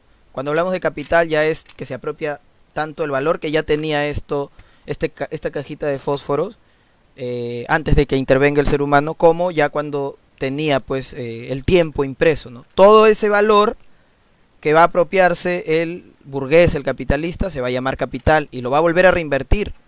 El capital no es estático, no se queda ahí. El capital sirve como un elemento de la economía para generar mayores ganancias para el empresario. La plusvalía es el valor agregado que se le da a los productos en clave de tiempo y que nunca le va a regresar al trabajador. Ya, acá volaron, robo de fuerza de trabajo. No, no se llama robo de fuerza de trabajo, se llama capital. Yo sé que para nosotros es un robo, pero económicamente hablando no se llama robo. Muy bien. Shalom volvió a la cima. Finalicemos. La presencia del mercado o del Estado definen la construcción del socialismo. ¿Por qué? Últimamente las corrientes libertarias, últimamente las corrientes liberales, minarquistas, perdón, anarcocapitalistas, plantean que allí donde hay Estado hay socialismo. Por lo tanto, dicen, en el Estado nazi de Hitler, lo que había era socialismo. Hitler era un socialista y era de izquierda. Mussolini también. Por eso se llamaba Partido Nacional Socialista. Bueno, todo lugar donde haya Estado hay ahí socialismo, ¿no? Y por otro lado también dicen, todo lugar en donde haya mercado, ahí hay capitalismo. Por lo tanto, para ellos hablar de China siempre va a ser complejo. Sí, porque a mayor Estado más socialismo. Sí, porque el Estado es intrínsecamente socialista. No, porque estos conceptos existen desde antes del socialismo. Y la última, no, porque en el socialismo no existirá mercado. ¿Por qué se les hace hablar complejo de China? Uy, perdón chicos, acá está errado. Muy bien los que sacaron con la pregunta 10. Perdón, ahí vamos a quedarnos con los resultados anteriores. Pero igual lo voy a explicar. Aquí se equivocó el Kahoot por alguna razón. Lo voy a explicar. La situación concreta es la siguiente. No, ¿por qué no pueden nuestros amigos minarquistas, anarcocapitalistas, libertarios, hablar de la China capitalista o la China socialista? Por una sencilla razón. Pongan mucha atención. Ellos insisten en que donde hay Estado, cuando el Estado hace cosas, ahí hay socialismo. Claro, y el Estado en China es muy fuerte. Pero también hay propiedad privada, porque es un país orientado hacia la construcción del socialismo. Entonces, cuando hablan de capitalismo, cuando hablan del desarrollo del capital y del desarrollo de la economía china, hablan ¿de qué cosa creen? De capitalismo. Pero cuando hablan, por ejemplo, del control estatal a la prensa, por ejemplo, que es algo que hoy vemos que aquí en Perú falta, porque si no tenemos Willax, cuando hablan pues del control estatal sobre los alimentos, los aranceles, sobre el comercio exterior, etcétera, ahí recién hay socialismo. Entonces es muy gracioso, porque para nuestros amigos libertarios o los que no tienen una idea de la economía marxista o una idea de la economía en sí, sino que han aprendido por YouTube simplemente economía, China es socialista o comunista solamente cuando se habla de intervención que genera, entre comillas, algo negativo para China. Al revés, cuando hablamos de los éxitos de China, estamos hablando de la China capitalista. Increíble, contradictorio, pero bueno, es lo que hay. Vamos a la pregunta anterior para que nadie quede fuera. José Quispe quedó primero. Segundo quedó Fiorella Velasco. Felicitaciones. Y en primer puesto, Shalom. Muy bien muchachos. Muy bien. Te pediría por favor, Luciano, que puedas trabajar estos tres nombres. Fiorella Velasco, Shalom Flores y José Quispe para que den su intervención y luego será voluntario. ¿Qué tal compañeros? Compañeros, buenas noches y pasamos justamente a esta dinámica o esta parte de la escuela donde comentamos colectivamente las conclusiones que hemos tenido. Felicitaciones a los camaradas que han sacado el mayor puntaje en este pequeño test que es el Kahoot. Y la verdad siempre estos tipos de espacios o este tipo de dinámicas hacen que podamos justamente poner en práctica los conocimientos previamente aprendidos. Entonces, sin mayor preámbulo, vamos a preguntar primero al compañero José Oropesa, o no, José Quispe, no, se equivocan. José Quispe, ¿qué tal compañero? ¿Está con nosotros? ¿Alguna reflexión, algo importante que te gustaría resaltar justamente de toda esta sesión formativa? ¿O alguna duda que tendrás? ¿Estás con nosotros, compañero?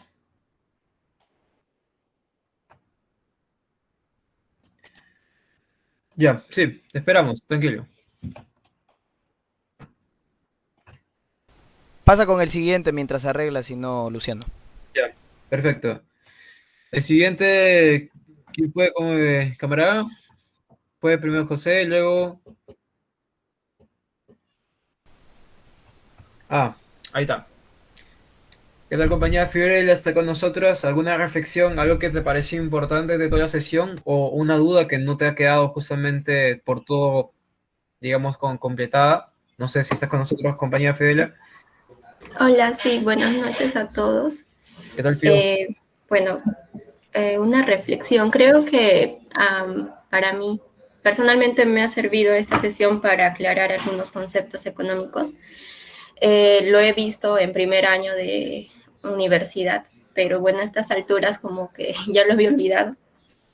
Y la pregunta, o bueno, una aclaración más que pregunta, sería si, bueno, actualmente sabemos que existe la inequidad de la distribución de riqueza y es lo que el profesor señaló, ¿no?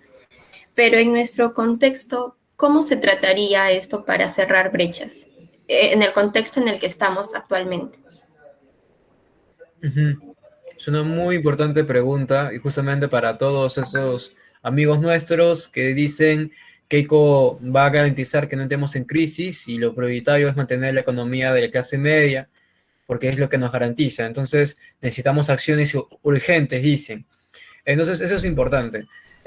Igual, Sí, camarada sí también, profesor, sí también, Julio, porque, la disculpa, dinámica Luciano, es que vamos a hacer unas preguntas colectivas para que usted las responda en bloque. Así que Luciano, vaya apuntando las disculpa preguntas también que... para precisar Sí, una camarada. cosita, creo que también se debe tocar en el marco, ya el profe, cuando tengamos las tres preguntas lo responderá, bueno, o todas si hay Ujú. voluntarios. Creo que la pregunta va orientada también en el marco de cómo tratar la inequidad, ¿no? Se dice que los sectores de izquierda la quieren tratar a través de full bonos y los sectores de derecha dando trabajo. Vamos a desmitificar eso. Creo que por ahí va la pregunta. Sigue con los demás, por favor. Ujú. Exacto. Y yo creo que parte justamente de romper esos mitos económicos es nuestro deber. Entonces, sigamos. A ver, compañero Oropesa, digo, compañero Quispe, ¿está con nosotros? ¿Ya logró solucionar su tema con el micrófono? Mm, veo que todavía no. Entonces, sí, ya está. A ver, compañero, ¿nos escucha? Porque no te podemos escuchar a ti. No, ya. Tranqui, tranqui. Tenemos un tiempo más para solucionarlo. A ver, pasamos a... Si no lo soluciona, que lo vaya escribiendo y continúa con el Sí, siguiente, por favor. exacto. Escribe una reflexión o alguna duda o aclaración que necesites para comprender mejor los conocimientos de esta sesión. Continuamos con la compañera o compañero Shalom. Shalom Flores, ¿está con nosotros, compa?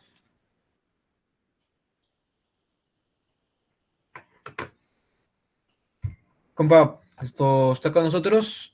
O también, sí, ya. Ahí justamente está planteando el compañero Shalom. Dice, hola, me disculparán que no puedo encender mi micrófono, no hay problema con eso, no puedo hablar porque tengo un problema para vocalizar. Quisiera decir que todo me pareció muy interesante y voy a pensar su pregunta. Entonces estamos a la espera. Como también la anterior sesión hemos sacado algunos compañeros o algunos camaradas voluntarios, pedimos justamente eso, pero también por temas de tiempos es que vamos a preferir la dedocracia. Entonces, vamos a buscar algunos camaradas o compañeros que vamos a preguntarle para que participen y den justamente su reflexión o su duda. Tenemos primero, a ver, está... ¿qué tal, compañero Fabián? ¿Está con nosotros?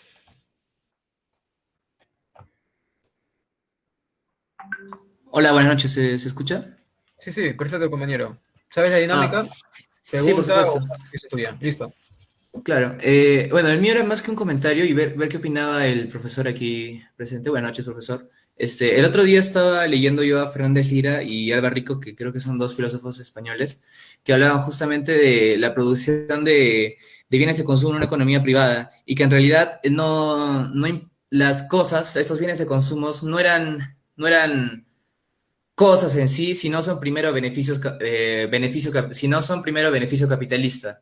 Es decir, que da lo mismo que la economía privada fabrique misiles o fabrique comida si es que antes no logran este estatus de beneficio capitalista. ¿A qué me refiero con esto? Digamos que se produce comida, pero si esta comida realmente no hace que se genere más dinero, entonces, al fin y al cabo, no es comida. Esto se evidencia con el hecho de expulsar los excedentes de producción de la agricultura al mar, lo cual es un... Bueno, esa también era mi pregunta, ¿no? Que si se podría profundizar en esto, ¿no? Que qué se hace con los excedentes en una economía privada, porque el sentido común diría que habría que, podríamos donarlos, pero muchas veces este excedente se destruye, porque eso podría afectar un poquito a los precios, por ejemplo. Entonces, por ahí yo me pregunto a ese profesor qué opinaba respecto a ese tema. Bueno, gracias. Muchas gracias, compañeros. Una muy buena pregunta, excelente. Seguimos igual. A ver, compañera Yadi Jocelyn Palomino, ¿está con nosotros, compañera? No sé si nos escucha para que pueda participar o plantear alguna duda o reflexión que le haya parecido interesante de la sesión de hoy día. ¿Está con nosotros, compita? Ya, veo que no. Entonces pasamos a otra compañera. Compañera Rosa Pozo Pérez, ¿está con nosotros, compita? Para que pueda plantear alguna reflexión. Sí, no te preocupes, Yadi. De todas maneras, puedes plantear tu pregunta o tu reflexión por el chat. Compañera Rosa Pozo, ¿está con nosotros para que pueda participar? Ya, tranquila. Igual plantea sus preguntas por el chat. Pero bueno, por tema de tiempo creo que voy a sacar a un compañero más y procedemos a responder las preguntas. Seguimos como compañeras, ya hemos preguntado a un compañero, entonces una compañera seria para balancearlo. Compañera Valeria Gines, ¿está con nosotros? Para que pueda plantear una pregunta. Sí, ¿qué tal? Le escuchamos. Hola, sí, ¿qué tal? No sé si se me escucha bien. En realidad no tengo ninguna pregunta, pero me ha quedado bastante clara la exposición del profesor. De hecho, en primer lugar, agradecer la claridad con la cual se han podido explicar términos que no son tan sencillos de entender, me parece, como, sí, como cuestiones muy económicas, y me ha parecido una gran exposición y le agradezco. Me quedo también con una frase que dijo que ha estado en mi cabeza un buen rato, y que ser marxista o que ser comunista me parece, no estoy muy segura de cuál fue el término exacto que usó, que es difícil, que no es fácil porque uno tiene que estar constantemente aprendiendo y estudiando. Y nada, eso. Eso. Muy bonita reflexión y la verdad es cierto. Nuestra formación nunca acaba. Inclusive ustedes ya estando en la militancia, todavía sigue círculos formativos y hasta inclusive el profe se da testigo que hasta la militancia justamente de años es que se estudia mucho más.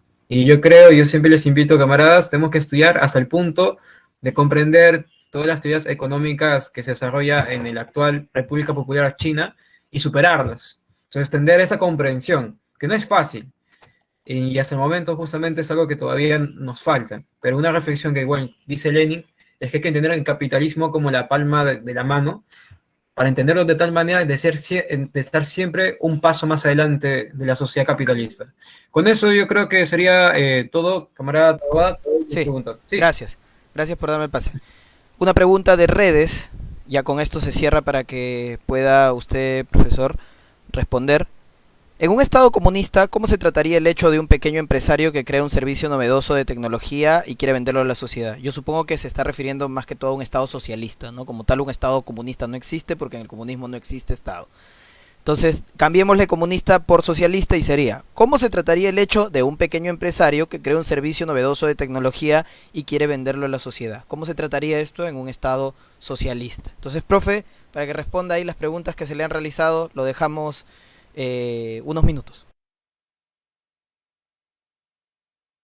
Bien, muchas gracias y felicitaciones, jóvenes, por este sistema interesante. Esto hay que traerlo también al Cusco. Bueno, sí, realmente es bien difícil ser comunista. Yo a la edad de los 23, 24 años me he comprado pues el Capital, y del Capital yo he leído hasta los 30 años, unos 4 o 5 capítulos, porque es bien fastidioso, es menudo, no es fácil. Yo recién ahora he terminado de leer el Capital, y el problema de leer el Capital es pues, en una lectura entiendes 5 ideas, en la siguiente lectura 5 más, en la tercera 5 más, y nunca dejas de aprender. Hay política monetaria involucrada en los temas. ¿Por qué muchos de nuestros ex amigos izquierdistas que ahora militan en la derecha han cambiado? Porque es bien difícil la lectura. Cuando yo me encuentro y les digo, ¿ustedes han leído El Capital? No han leído ni la parte del prólogo. Repito, a mí me da pena, por ejemplo, siento pena, yo enseño el curso de Economía Política, hacerles leer El Capital a mis estudiantes, porque es torturantes. No es pues como leer el libro de Blanchard, de Dornbus, Fischer, no es como leer el libro del mismo Joseph Stiglitz. Es una lectura facilona, ¿no? No es complicada. Y en muchas de las ocasiones a mis amigos neoliberales en los debates les digo, ustedes se han aprendido 4 o 5 categorías económicas: eficiencia, eficacia, libre mercado, ¿qué más? Y libertad económica. Y con esas 4, ¿vale?, andan formando oraciones para poder defender sus posiciones. Nada más. Lean a ver a Stiglitz. ¿Por qué agarro de referente a Stiglitz? Porque Stiglitz se convirtió en un crítico punzante del sistema capitalista en el mundo. Y su lectura es sencilla. Yo les recomiendo, por ejemplo, El malestar de la globalización, Caída libre, y lo van a terminar a leer en un mes. Pero lean a ver El Capital. No van a terminar en lo que tienen de vida ustedes, muchachos. Es bien complicado, y ahora más bien ayuda bastante las diapositivas. Entonces, los felicito, y también es pues bien difícil en una clase explicar todo, ¿no? En nuestro contexto, ¿cómo se trataría para...? Miren, voy a compartir pantalla, por favor, y les voy a mostrar unas estadísticas. ¿Qué cosa es? A ver, es como si, a ver, si alguna vez los leones empezaran a pensar, y ustedes ven a los leones, su vida es cazar, reproducirse, cazar, comer, reproducirse, cazar, comer, reproducirse. ¿Qué pasaría si comienzan a pensar? En algún momento comenzarían a reflexionar y dirían, oiga, la caza no depende de nuestras estrategias o nuestras tácticas para agarrar al venado, sino depende que el venado se entregue. Y podría ser válida esa teoría. Subjetiva, abstracta, pero podría ser válida. Y se convertiría en una corriente de pensamiento. Entonces, diríamos, entre los leones se dirían, no, tú no eres capo cazando. Lo que pasa es que los ciervos o los animales se te entregan. Y terminaría allí el debate, no habría el león capo cazando, ¿no? Es igualito en la vida humana. Nosotros hemos perdido perspectiva. Nosotros no estamos muy lejos del reino animal. Nosotros también nos alimentamos, nos vestimos y nos reproducimos. Esa es la constante. Por eso es que también entramos al colegio, entramos a la universidad y estamos en constante proceso de aprendizaje, sino que por allí alguien nos tiró la bolita, miró el mercado y dijo, no es el hombre el actor principal en la creación de las riquezas, sino es el mercado, a través de las necesidades de los hombres que se fija el valor de los bienes y servicios. Y aparece como válido, porque nosotros nos trasladamos al mercado y miramos y decimos, oye, sí, es verdad, mira cómo nosotros al demandar presionamos porque el precio suba. Y si no demandamos, el precio baja. Nosotros somos los que se llama, a través de nuestras necesidades permitimos el valor de los bienes. Y aparece así, pero les repito, no se ve pues tras bambalinas, no se ve más allá de eso. Entonces, cuando nosotros estamos hablando de qué hacer, cómo cerrar brechas, por ejemplo, quiero que vean ustedes, es el Producto Bruto Interno, del país hasta el 2019 que publica el INEI. ¿Ya? Miren, ¿cómo? Voy a agrandar la vista. Caramba. ¿Cómo? Miren, la agricultura aporta al PBI 5.4%, la pesca 0.3%, los minerales 12.5%, la manufactura 12.8%, y estos son los sectores reales.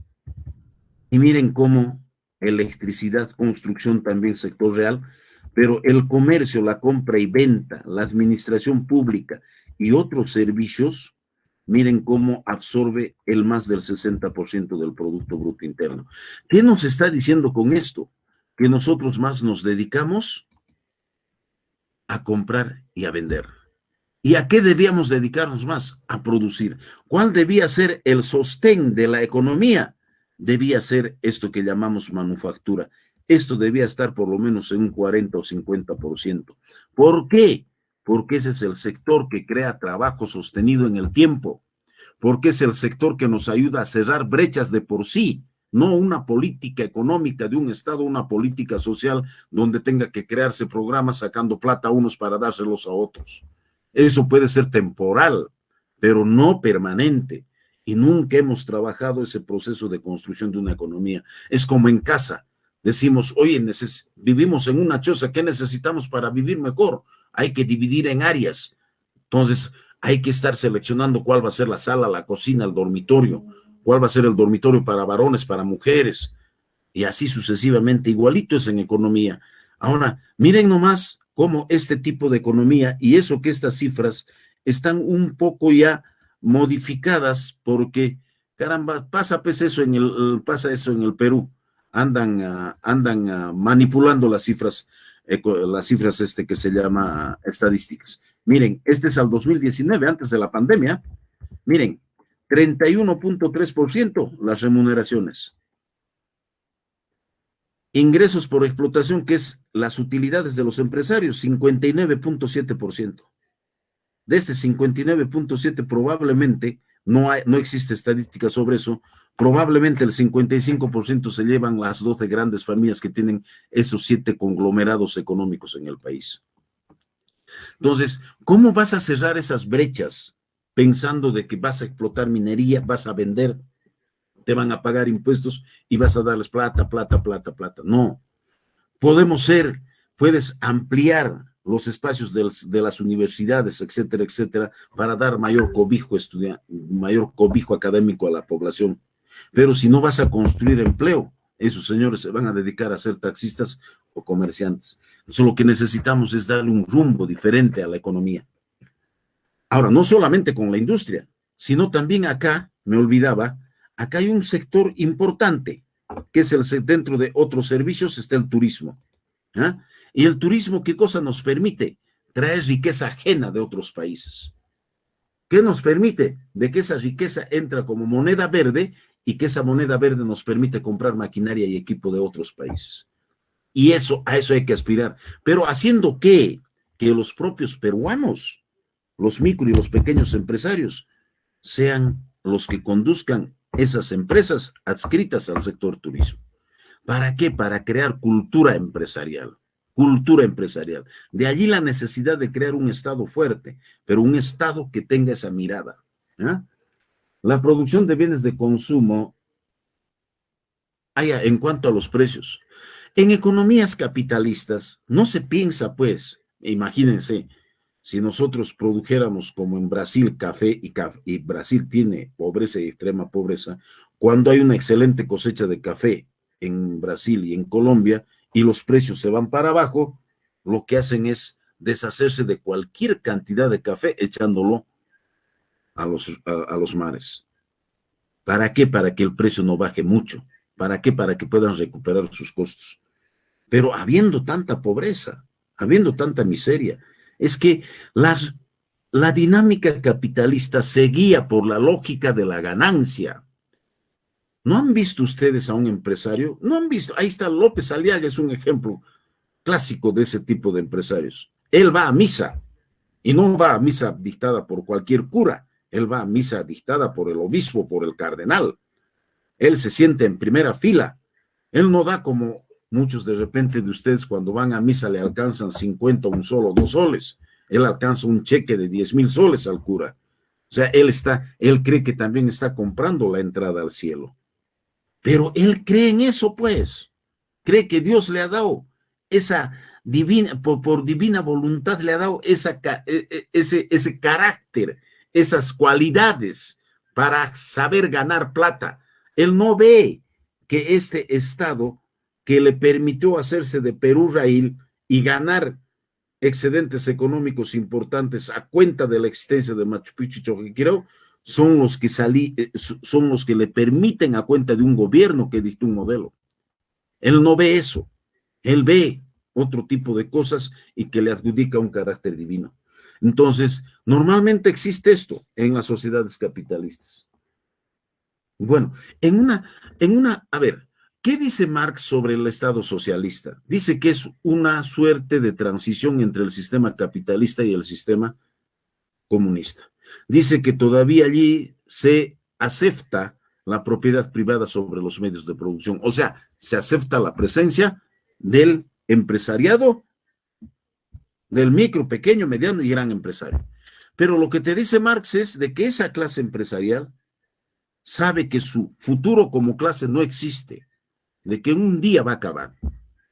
Entonces, pero el problema nuestro es acá, ya completando esta idea de cerrar brechas incluso, es lo siguiente: nosotros no tenemos un empresariado que es nacionalista, que ha nacido en el Perú, se ha formado en el Perú y quiere al Perú. Yo les recomendaría que lean, por ejemplo, esta obra de Raúl Tola, Ventanas Abiertas, creo que es una obra exquisita que narra la vida de un grupo de jóvenes del decenio de los 30 o 40, creo, de los 40, del Perú de ese entonces. Y bien curioso, incluso hay una parte donde cuenta que 12 o 15 amiguitos se juntan, querían dar un golpe, entran a Palacio de Gobierno y lo arrodillan al presidente y le dicen que renuncie con un revólver en la cabeza. Y eso es un hecho real, ¿ah? Y entonces uno se pone a pensar y dice, ve, 15 personas, 15 jovenzuelos que hayan querido dar un golpe de Estado. Pero imagínense al Perú de esa época. Les voy a dar cifras. A ver, no existían más de 9 millones de peruanos en esa época, pero vamos a suponer que existían 10. De esos 10 millones, el 80% eran sector rural y no tenían derecho al voto. O sea, 2 millones de peruanos restarían. De esos 2 millones de peruanos, el 60% eran mujeres, o sea, 1.200.000 que no tenían derecho al voto. O sea, nos quedaría 800.000. De esos 800.000, saquen a la población de 0 a 21 años, varones, que podrían haber sido 500, 300. De esos 300, saquen que el 10% vivían en Lima, 30.000. 30.000 personitas decidían el destino del país. 30.000 personas se adueñaron del Estado para hacerse ricos. Y lo peor del asunto, de esas 30.000 familias de la Lima de ese entonces, el 80% era población migrante, italianos, argentinos, que se habían afincado en el Perú con pequeños negocios y llegaron a ser medianos y grandes empresarios. Ellos son los que se han adueñado del Estado, ellos son los que administran el Estado. No están viendo los apellidos medio importados también que tienen algunos grandes empresarios que son integrantes de la CONFIEF. ¿Dónde están los apellidos quechuas? ¿Dónde están los apellidos de adentro del Perú? Los únicos que aparecieron fueron Humala y Toledo, y resultaron ser grandes ladrones, se contagiaron del virus de la burguesía limeña.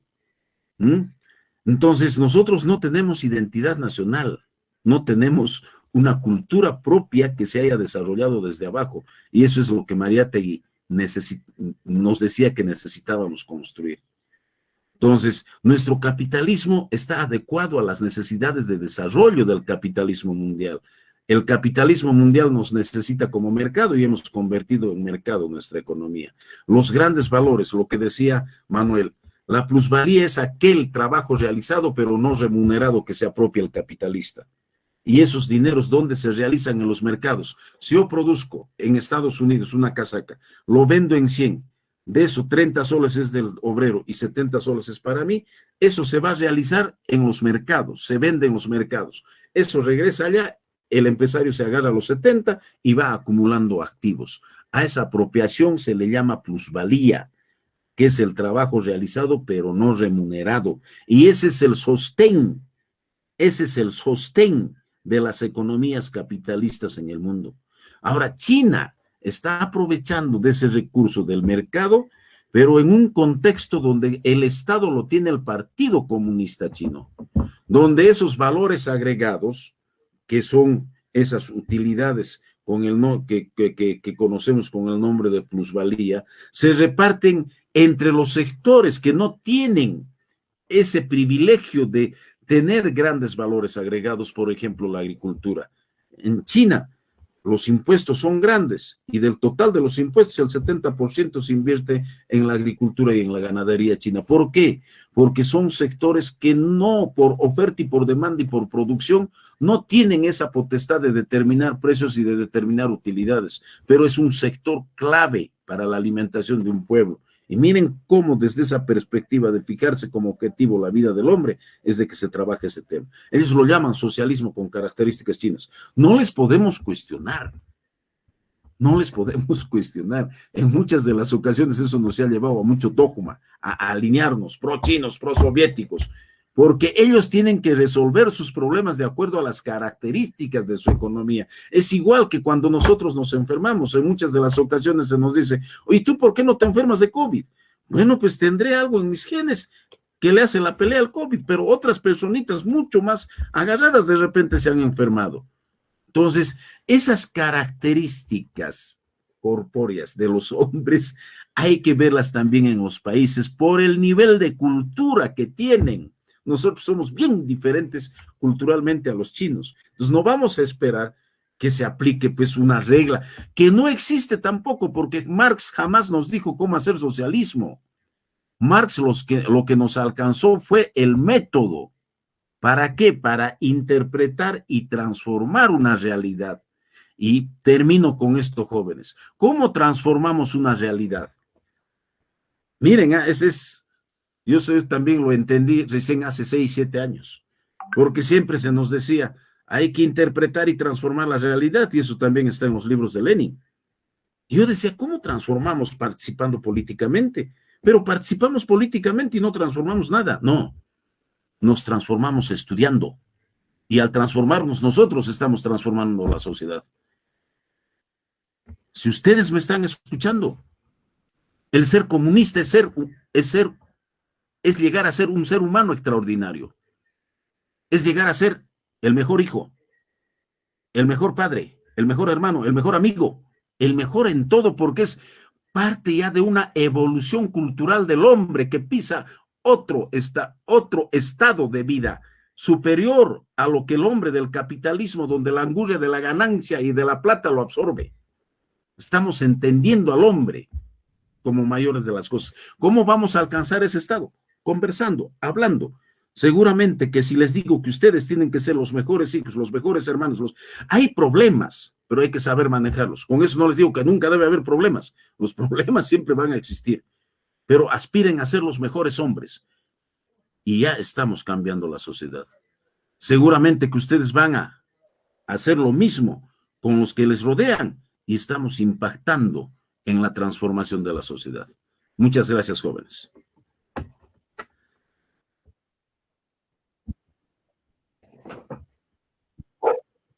Ahora sí, muchísimas gracias al profesor Roberto Acurio, muchas gracias por la sesión del día de hoy. A ver si ya estamos todos. Efectivamente, ya estamos. Vamos a cambiar esto nada más, un momentito. Claro, ya. Ahora sí. Muchísimas gracias a todos por haber asistido el día de hoy. Hemos tenido una sesión espectacular con el profesor economista, profesor vicerrector de la Universidad San Antonio de Abad del Cusco, profesor de economía y principal, uno de los cuadros intelectuales, políticos y también teóricos más importantes que tenemos. Espero lo hayan disfrutado. Por favor, chicos, no se olviden las reglas que ya se les mencionó al inicio. La semana que viene seguimos todavía en este bloque de economía marxista y este bloque continúa con historia de la economía, ya, historia de la economía. Sin más, deseándoles que tengan un buen inicio de semana y deseándoles también que sigan estudiando y que como siempre hagan oídos sordos y enfrenten a esas posturas que dicen que los comunistas que somos vagos y una serie de cosas cuando es todo lo contrario, por eso no cualquiera es comunista, deseándoles lo mejor con eso. Yo quiero agradecer de nuevo al profesor Roberto Curio de todo corazón y también muy emocionados porque nos acompañe en esta sesión. Tenga por seguro que lo vamos a volver a invitar. Nos retiramos. Muchísimas gracias a todos. Nos vemos en la siguiente sesión. Gracias, Manuel. Gracias, muchachos. Cuídense y cuiden a la familia, por favor. Hasta luego. Cuídense mucho. Un abrazo. Siempre, camaradas. Hasta luego. La victoria Cuídense. siempre.